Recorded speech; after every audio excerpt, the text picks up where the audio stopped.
नमस्कार। धर्म को और धार्मिकता को कई तरह से परिभाषित किया जाता है। लेकिन यदि आप वैज्ञानिक दृष्टिकोण से धर्म को समझना चाहते हैं, तो ये वीडियो आपके लिए है। इस वीडियो में दो महत्वपूर्ण बातें सामने आएंगी, एक इसके मध्य में और एक अंत में। अतः यदि आप इस विषय पर अपने विचार शेयर करना चाहते हैं, तो कमेंट में ज़रूर लिखें। हम उनको अपने आने वाले वीडियोस में आपके नाम के मेंशन के साथ समायोजित करने की कोशिश करेंगे। धर्म या रिलीजन विकसित मानवीय दिमाग के विकसित वैचारिक इकोसिस्टम में उन विचारों की परिणति है जो विचार किसी भी प्राणी जगत को झुंड बनाकर संगठित रहना सिखाते हैं। ये हम जानवरों में, जैसे बंदरों में या जंगली जानवरों में देख सकते हैं। झुंड बनाकर रहना एनिमल स्पीसीज का एक प्रकार से जीवित रहने के उनके उपक्रम को आसान बनाता है, क्योंकि इसमें सुरक्षित रहने, खाने की व्यवस्था करने में और रिप्रोडक्शन में मदद मिलती है। साथ ही संगठित रहने से जीवित रहने के संसाधनों पर भी नियंत्रण बनाना आसान होता है। यही कारण है कि समूह में रहने का विचार मैमेलियन या स्तनपायी जीवों की सर्वाइवल इंस्टिंक्ट या जीवित रहने की सोच का जरूरी बायोलॉजिकल गुण है। और इसी की वजह से जानवरों के झुंडों के बीच भीषण संघर्ष होते रहते हैं। मनुष्य क्योंकि एक विकसित एनिमल स्पीसीज होमोसेपियंस का सदस्य है, तो वो भी इसी बायोलॉजिकल रियलिटी से चलता है, जिसको हम सोशल थॉट प्रोसेस या सामाजिक विचार कहते हैं। ये अन्य जानवरों में अपनी प्रिमिटिव अल्प विकसित रूप में दिखाई देता है। मनुष्यों में उनके विकसित दिमाग के कारण बहुत ही जटिल और विकसित वैचारिक तंत्र बनाता है।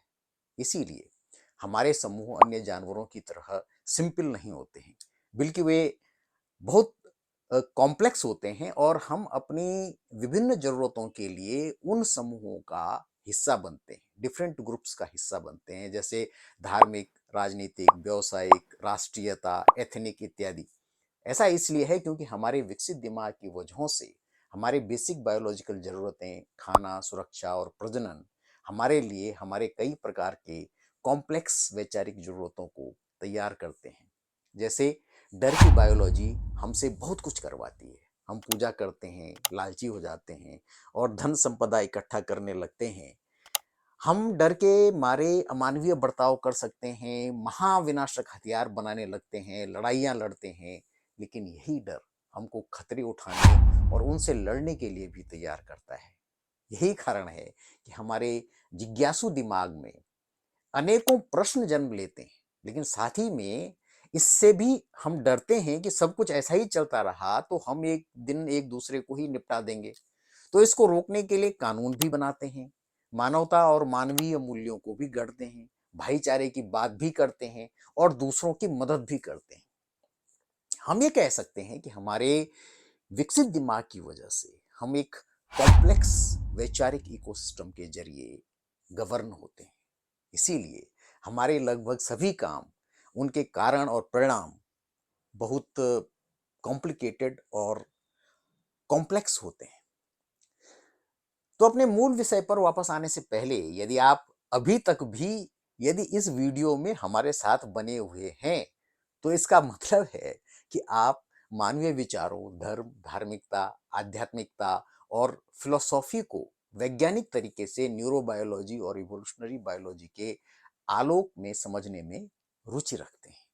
और यदि ये सही है, तो आप चैनल को सब्सक्राइब करके बेल आइकन दबा दें, इस वीडियो को लाइक करें, व्हाट्सएप में अपने ग्रुप में शेयर करें और ज़्यादा से ज़्यादा विशेषकर यंग लोगों तक ये वीडियो पहुंचाएं, ताकि लोगों में इन विषयों पर वैज्ञानिक दृष्टिकोण विकसित हो, जो हमारे युवाओं के लिए, उनके भविष्य के लिए और मानवता की भलाई के लिए बहुत जरूरी है। धन्यवाद। आप किसी भी एंगल से धर्मों को यदि देखेंगे, तो एक चीज जो निश्चित है वो ये है कि ये लोगों का समूह है, जो किसी एक विश्वास, किसी भगवान या किसी मान्यता के इर्द गिर्द बनता है। और क्योंकि ये झुंड बनाकर रहने का एक शक्तिशाली वैचारिक रास्ता है, जिसमें मानवीय मूल्यों को उसकी अपेक्षाओं और अभिव्यक्तियों के साथ ही साथ सामूहिक अवधारणाओं को भी किसी विश्वास या भगवान के जरिए बिना प्रश्न उठाए, जो मानवीय सोच का एक अहम और विशिष्ट पहचान है, उसको शामिल करना आसान है। उससे उन शक्तियों को आसानी रहती है जो इन समूहों को चलाते हैं, जैसे कुछ अभिजातीय वर्ग, राजनीतिक शक्तियां और व्यापारिक गतिविधियां।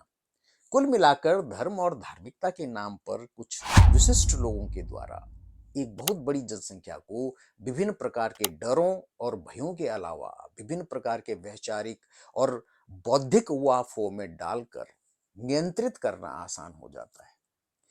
इनमें से ज्यादातर काल्पनिक होते हैं और जनरेशन टू जनरेशन हमारे न्यूरोबायोलॉजिकल सेटअप के द्वारा हमारे दिमाग की कंडीशनिंग में इस कदर शामिल हो चुकी होती हैं कि हमको जहां पर भी धर्म की बात आती है तो या तो हम एक्स्ट्रा कॉन्शियस हो जाते हैं या फिर हम बहुत आसानी से उग्र भी हो सकते हैं।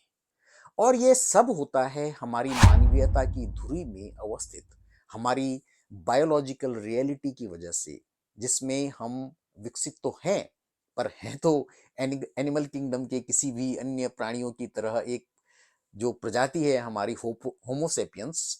तो हम होमोसेपियंस के सदस्य ही हैं, प्राणी ही हैं। यही कारण है कि जब जब भी धार्मिकता की बात होती है तो हमारी रीजनिंग और सोचने की शक्ति के साथ ही साथ हमारे तमाम तरह के दृष्टिकोण धूमिल हो जाते हैं और लोगों को किसी भी दिशा में बरगलाना बहुत आसान हो जाता है, जो बहुत प्रकार के अच्छे बुरे राजनीतिक, सामाजिक, सांस्कृतिक और व्यावसायिक हितों के साथ ही साथ कुछ बेहद पर्सनल हितों को भी साधने का उपक्रम बन जाता है, क्योंकि ये हमारी उस बायोलॉजिकल ग्रंथि को छेड़ता है जहां पर इंसान दो जानवरों के झुंडों, जैसे बंदरों के दो झुंडों की तरह लड़ने और मरने मारने के लिए उतारू हो सकता है। इसके उदाहरण मानवीय इतिहास में भरे पड़े हैं। ये देखा गया है और इसके ऐतिहासिक प्रमाण मौजूद हैं कि सबसे ज्यादा खून खराबा मानवीय सभ्यताओं के इतिहास में धर्मों के नाम पर या फिर धर्म रक्षा की एक विशुद्ध काल्पनिक वैचारिक स्थिति की वजह से हुआ है। यही कारण है कि धर्मों के कल्पना लोकों में वे सब तत्व मौजूद होते हैं जो मानवीय कमियों, डरों और भयों को अपनी अपनी आवश्यकताओं और कारणों से परिभाषित और परिमार्जित करते हैं और किसी भी प्रकार के किसी अन्य ज्ञान या सोच को हमेशा एक चैलेंज की तरह से लिया जाता है और उसको एक अस वर्सेस देम की नजर से देखा जाता है। ये बात सही है कि धर्मों का मानवीय सभ्यता के विकास में अहम योगदान रहा है, लेकिन यह भी उतना ही सच है कि धर्मों की आड़ में अमानवीय कृत्यों की भी भरमार रही है। ये कम या ज्यादा हो सकते हैं पर कोई भी धर्म इससे अछूता नहीं है। विज्ञान के ज्ञान ने पिछले कुछ 100 सालों में बहुत सी धार्मिक मान्यताओं को उखाड़ फेंका है। ये विज्ञान और वैज्ञानिक सोच ही है जिसने राजसत्ताओं पर से धार्मिक आस्थाओं के कंट्रोल को समाप्त करने में अहम भूमिका निभाई है। यही वजह है कि आज के दौर में विश्व का वो भूभाग जो आज विकसित है वहां पर धर्म का बोलबाला बहुत कम हुआ है और वहीं पर वो देश जो आज भी धर्म में उलझे हुए हैं, जो अपने आप को धार्मिक मानते हैं, वे बहुत बुरी स्थिति में हैं। वहां पर धर्म के नाम पर राजनीति हो रही है और धर्म के नाम पर लोगों के साथ भेदभाव और अत्याचार आज भी 21वीं सदी में हो रहे हैं, जब आदमी चांद और मंगल से भी आगे निकलने को आतुर है। तब धर्म के नाम पर राजनीति निश्चित तौर पर समाज के हर वर्ग के लिए और आम जनमानस के लिए घातक और खतरनाक है। इसका मुख्य कारण अशिक्षा और सामाजिक विसंगतियां हैं, जिनकी वजह से धार्मिक कर्मकांडों को ही धर्म मानकर आम जनमानस में स्थापित कर लिया जाता है, क्योंकि इसके बल पर लोगों को धर्म की फिलॉसफी से दूर रखने और अंधविश्वासों को बढ़ावा देने में आसानी होती है, जिसकी वजह से कई प्रकार की दुकानें चलती हैं और धर्म के नाम पर एक बहुत बड़ा बाजार और उसका बिजनेस चलता है, जिसकी आज वैश्विक वैल्यू के ट्रेंड्स को अगर हम देखें तो जहां विकसित देशों में ये घट रहा है तो विकासशील देशों और कम विकसित देशों में ये बढ़ रहा है। इसका असर ये होता है कि जो संसाधन शिक्षा, चिकित्सा और बुनियादी सुविधाओं में लगने चाहिए वे धार्मिक क्रियाकलापों में खर्च होते हैं। जो संसाधन हॉस्पिटल और अच्छे स्कूल पर खर्च होने चाहिए, धर्मस्थलों को बनाने और चमकाने में खर्च होते हैं। लोगों को ये लगने लगता है कि उनके धर्म की जगह या उनकी धर्म की जगहें या प्रतीक ज़्यादा ज़रूरी हैं और ये सोच धर्मों और उनके अनुयायियों के बीच एक प्रकार की प्रतिस्पर्धा पैदा करती है, जिसका फ़ायदा वैज्ञानिक राजनीतिक दलों को मिलता है और पूंजीपतियों को मिलता है और इसका नुकसान समाज के विभिन्न वर्गों, विशेषकर वंचित तबके को होता है और लोगों को आसानी से ऐसी स्थिति में रखा जा सकता है, जहां वे अपने दिमाग की रीजनिंग और बौद्धिक क्षमता का इस्तेमाल सिर्फ एक ही दिशा में करने लगते हैं और सारी अन्य संभावनाओं को दरकिनार करके धर्म के मिथ्या प्रचार को अपना उद्देश्य मानने लगते हैं। ऐसे में लोगों को अस वर्सेस देम के झगड़े में डालकर आसानी से कई उल्लू सीधे कर लिए जाते हैं। लोगों को अंधविश्वास की तरफ धकेल कर हम 21वीं सदी की रियलिटीज का सामना कभी भी नहीं कर सकते हैं। हमें धर्मों को धार्मिकता के चश्मे से नहीं, बल्कि वैज्ञानिकता के चश्मे से देखने की आवश्यकता है। इसके लिए जरूरी है कि धर्म के फिलोसॉफिकल पक्ष को आगे रखा जाए। धर्म के विचार मानवता और मानवीय मूल्यों को तभी बढ़ा सकते हैं जब वो एक व्यक्तिगत स्तर पर एक बेहद निजी विषय रहे।